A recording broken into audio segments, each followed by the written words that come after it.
Assalamualaikum warahmatullahi wabarakatuh.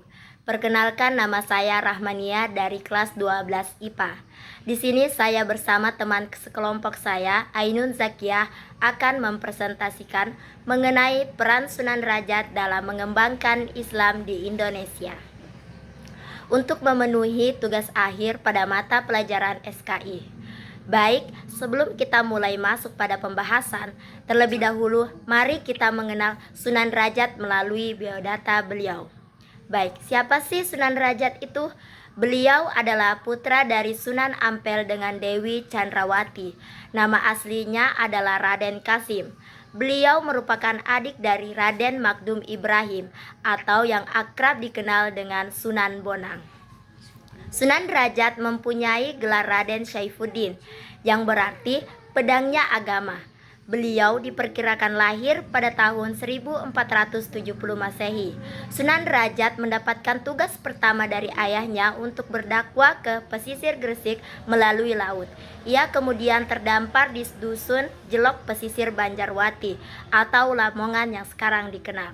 Setahun berikutnya, Sunan Rajat berpindah 1 kilometer ke selatan dan mendirikan padepokan Santiri Dalam Duwur yang kini bernama Desa Derajat Paciran, Lamongan. Sunan Rajat memiliki peran penting dalam penyebaran agama Islam di tanah Jawa.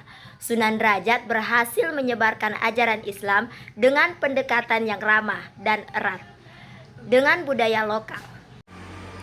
Selengkapnya teman-teman bisa lihat pada biodata di atas.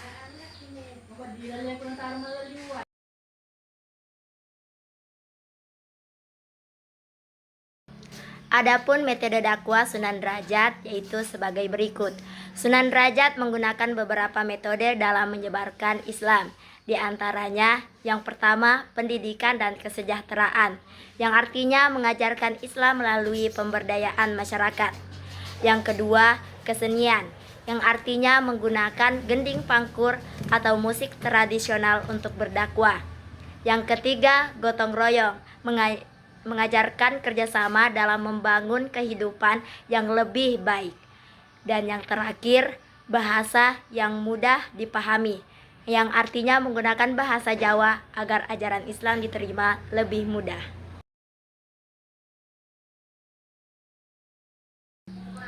Selanjutnya, peran Sunan Rajat dalam Islamisasi. Yang pertama, menghapuskan sistem feodalisme, yang bermaksud mendorong pemerataan kesejahteraan sosial. Yang kedua, mendirikan pesantren Rajat, yang artinya mencetak generasi penerus Islam.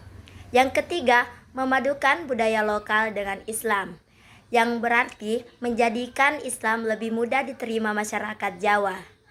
Yang keempat, mengajarkan nilai kemandirian dan kejujuran, yang berarti membangun karakter umat yang kuat dan mandiri.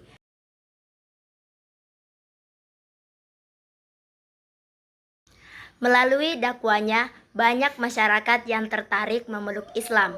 Berikut ini peranan Sunan Rajat dalam mengembangkan Islam di Indonesia.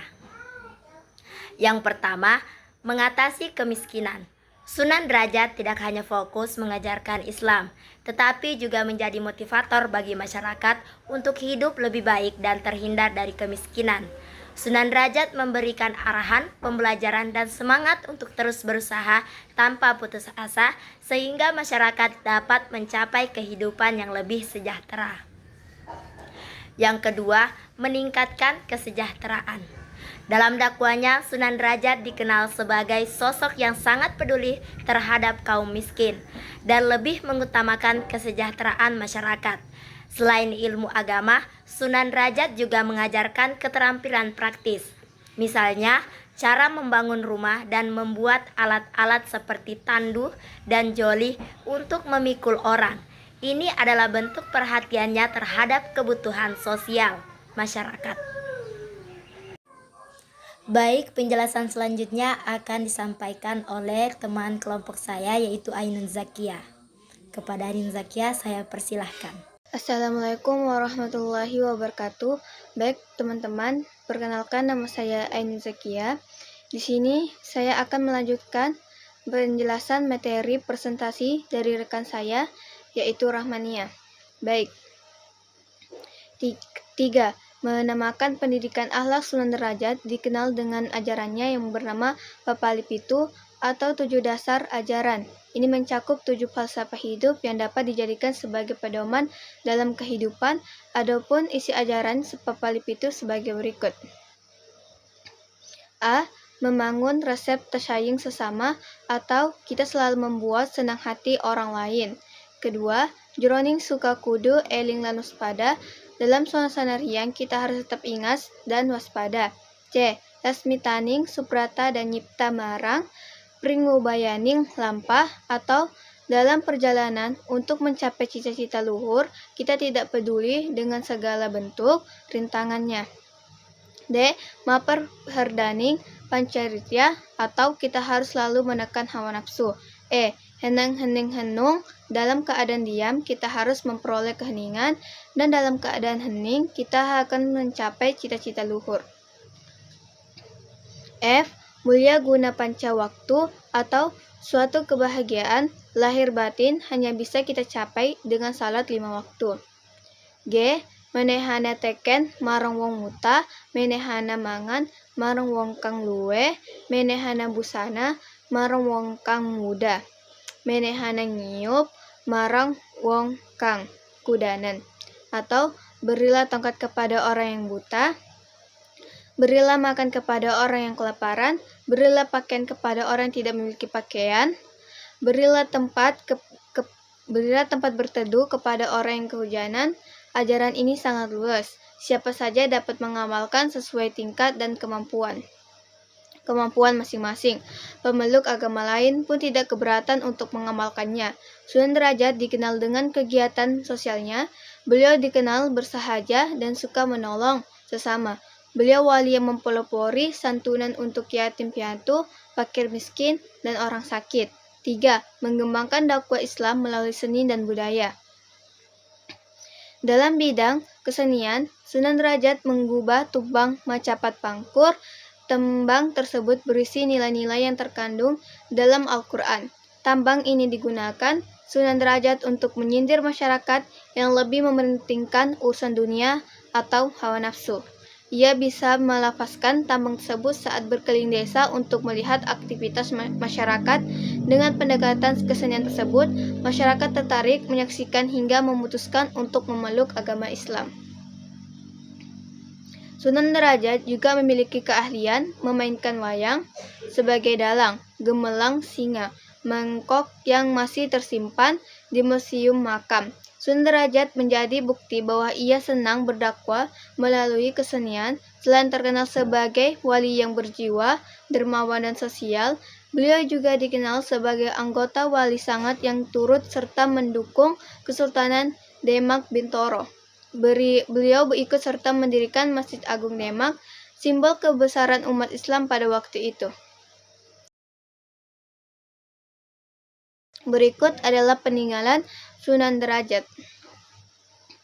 Yang pertama, pesantren Sunan Derajat di Lamongan. Yang kedua, gending pangkur sebagai alat dakwah. Yang ketiga, makam Sunan Derajat sebagai tempat ziarah dan pusat sejarah. Berikut beberapa peninggalan dari Sunan Derajat.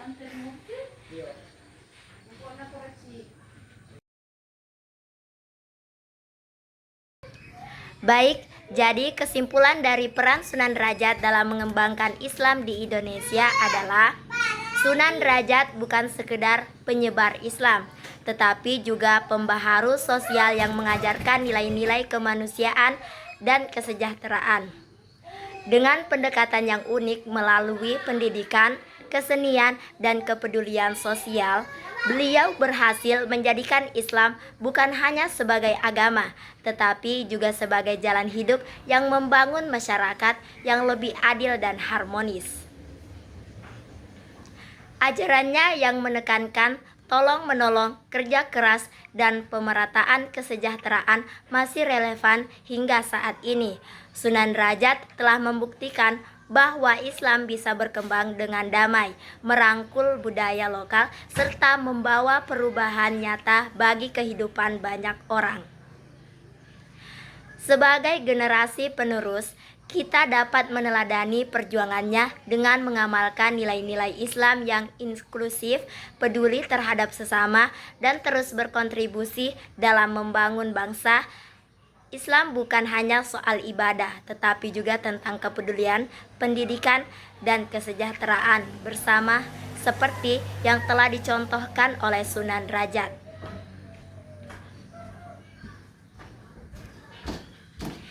Mungkin itu saja yang dapat kami sampaikan. Kurang dan lebihnya mohon dimaafkan. Akhir kata saya ucapkan wabillahi taufik wassa'adah. Wassalamualaikum warahmatullahi wabarakatuh.